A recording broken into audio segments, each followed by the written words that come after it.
So we paused here. We were looking at a roller coaster. The roller coaster had a mass of 255 kilograms. It was starting from a height of 18 meters. And in part B, we had an initial speed of 22 meters per second at location A. So in part B, V was equal to 22 meters per second. Let's call that VI. Part C says this. Suppose the coaster in part B is only traveling at 25 meters per second at the bottom. It should be traveling at 28.9. It's traveling at 25. How much energy was lost to heat? So this is still going to be conservation of energy, change in height, change in speed, yucky, curvy path. But we're going to include heat. We're going to have kinetic initial plus potential initial equals kinetic final plus potential final plus, I'll do heat in fiery red for heat.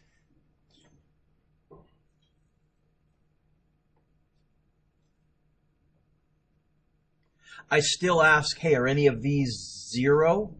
I think potential energy final, we're at the bottom if I look at the picture, we're on the ground, but my initial potential, I'm starting on a hill, my initial kinetic, not zero, it was 22 meters per second. Oh, and definitely my final kinetic, not zero, because they said it's 25. I want to get the heat by itself. This is the one where for some reason people do the silly mistake of dividing by KE final. I still haven't figured out why, because there's like plus signs everywhere. We're going to minus KE final. Heat is going to be the initial plus the initial minus the final.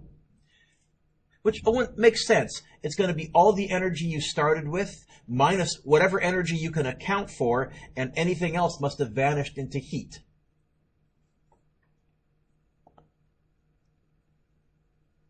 Which is going to be a half mv initial squared plus mg h initial minus a half mv final squared.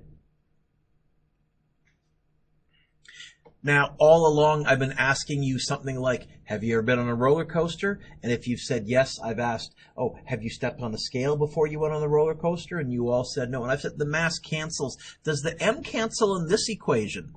There's an m there, there's an m there, there's an m there. Is there an m in heat?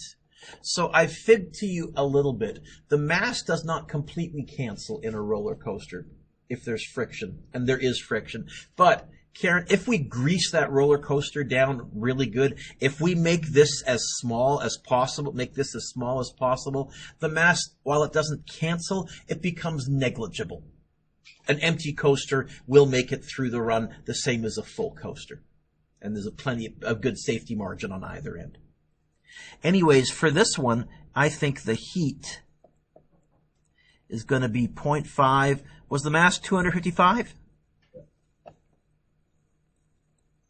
And I think the initial speed was 22 squared plus 255 times 9.8 times, I think the initial height was 18. Did I remember right? Hey, I did. Minus 0.5 times 255 times 25 squared.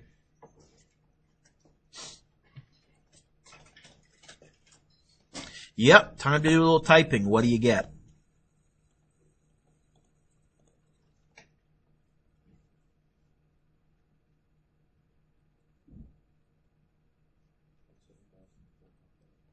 $27004. So basically 27,000 joules of heat.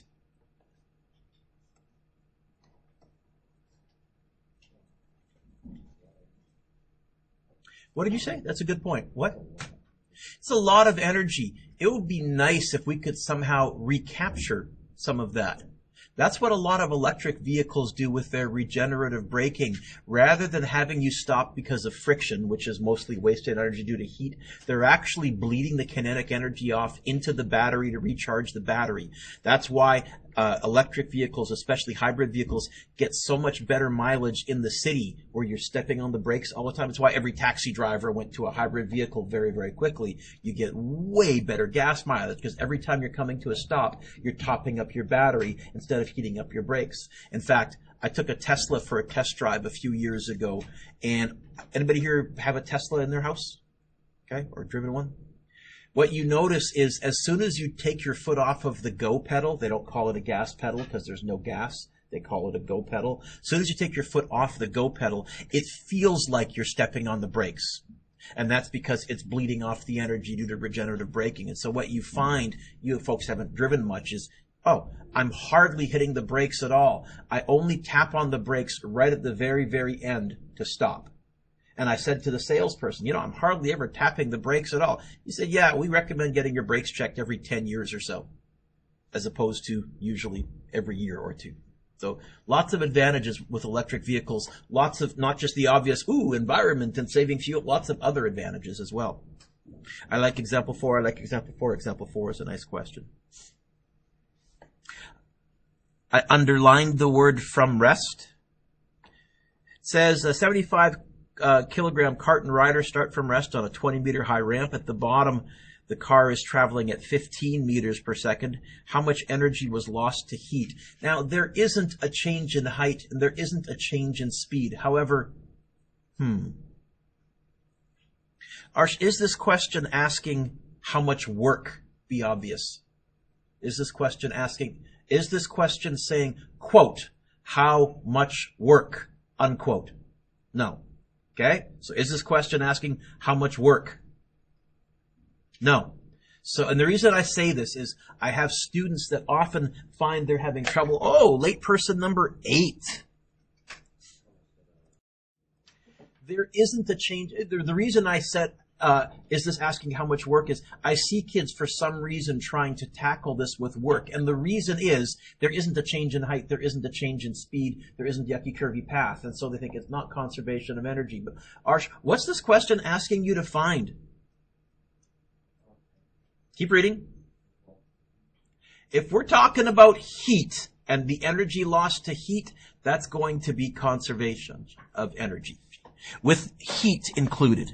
It's going to be KE initial plus PE initial equals KE final plus PE final plus heat. Sorry, what? KEI is 0, bonus. PE final is 0, bonus. And so the heat, again, we're going to minus the KE over. Heat is going to be the initial potential energy minus the final kinetic energy.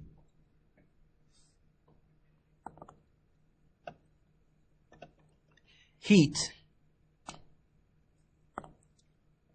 is going to be mgh initial minus a half mv final squared. Do the masses cancel here? Not if there's heat.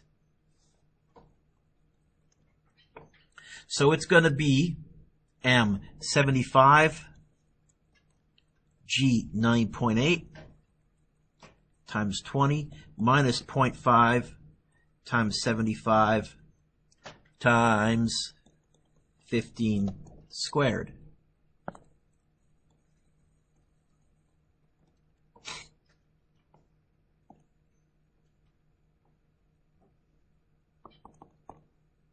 Let's see, 75 times 9.8 times 20 minus 0.5 times 75 times 15 squared.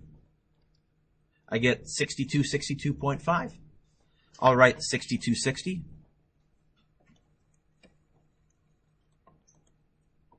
Cool.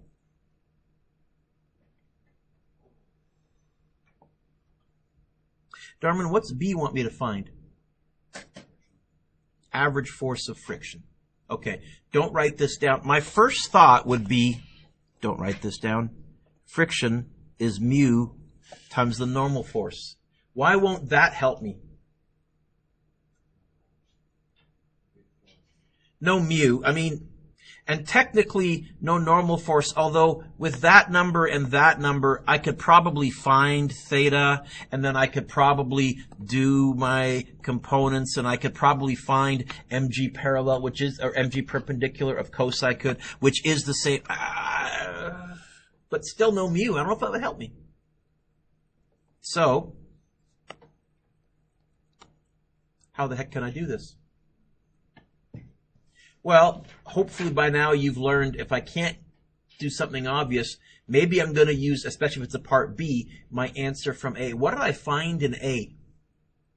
What's another way to think about heat? It's the work done by friction. So I can also think of heat as the work done by friction. Now, how does that help me? How do I calculate work? Ooh, someone said force times... Which force? Let's try that. Let's try going heat equals the force of friction times distance.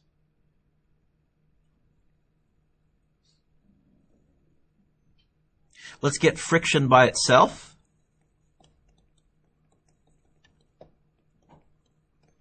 And the work, I'm going to write 62, it was 62.5, I believe, yes? Which distance?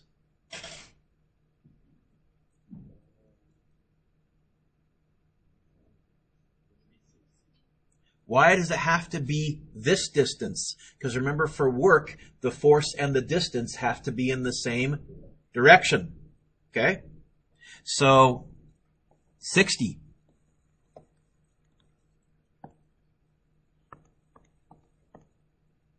$104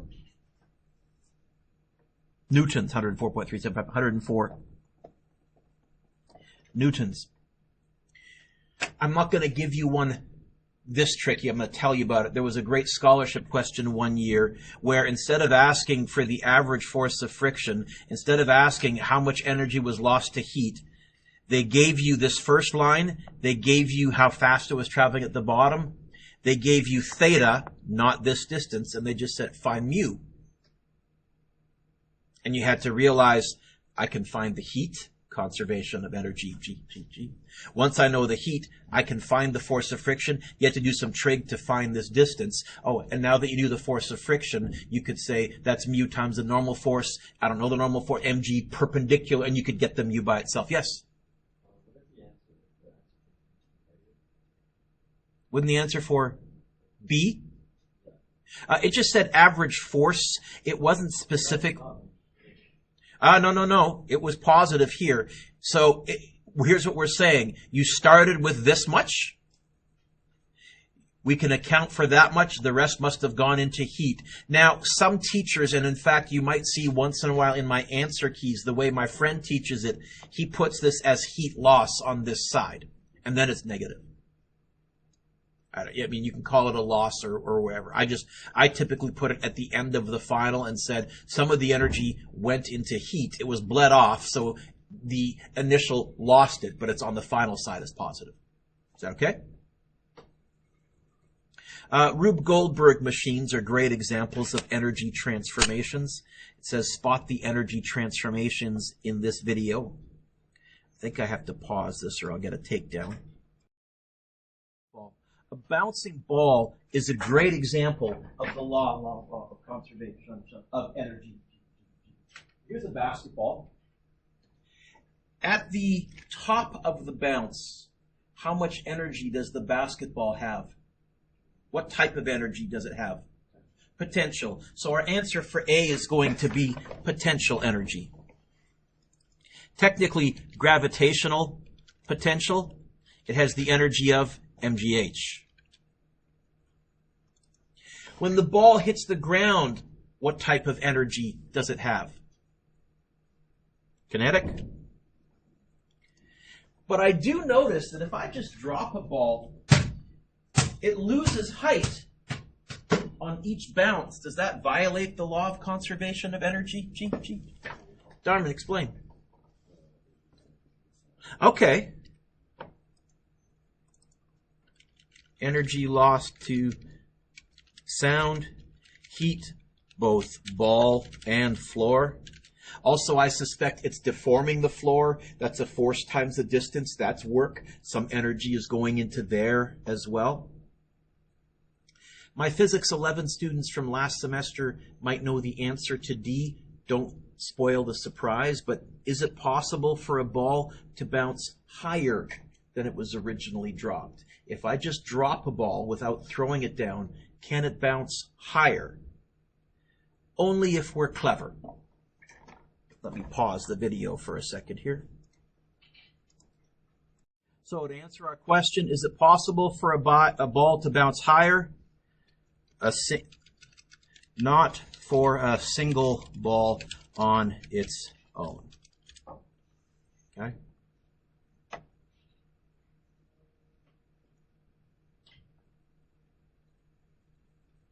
A golfer wants to hit his or her drives further by increasing the kinetic energy of the golf club when it strikes the ball. What would have the greater effect on the energy transferred to the ball by the driver? Doubling the mass of the club head or doubling the speed of the club head? And convince me. Why?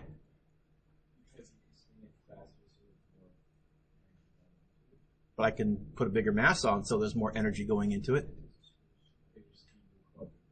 Oh, well, how? Well, my speed won't quadruple. If I double my speed, or I double my mass, which one will give me bigger bang for my buck? Not my speed will quadruple, but okay. Doubling the speed quadruples the kinetic energy. And again, I'll lose a little bit in the transfer, or if I make the mass lighter in order to accomplish that, because that's usually what happens, yeah, I'll lose some of the mass transfer, but more than make up for it in the kinetic energy transfer.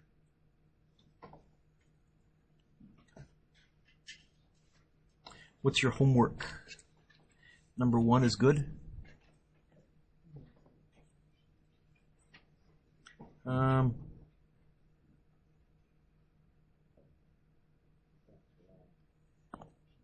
Two is good. It's actually pretty quick plug and chug. 3 is good. 4 is good. Oh, got to do a roller coaster. I like number 5. I like number 5. Number 5 is a nice question.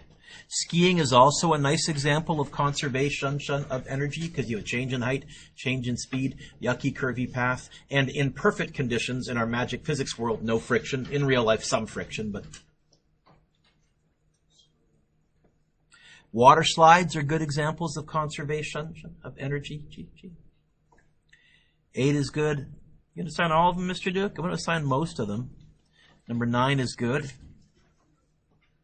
10 is good. 11 is good. I think so. So we'll pause there.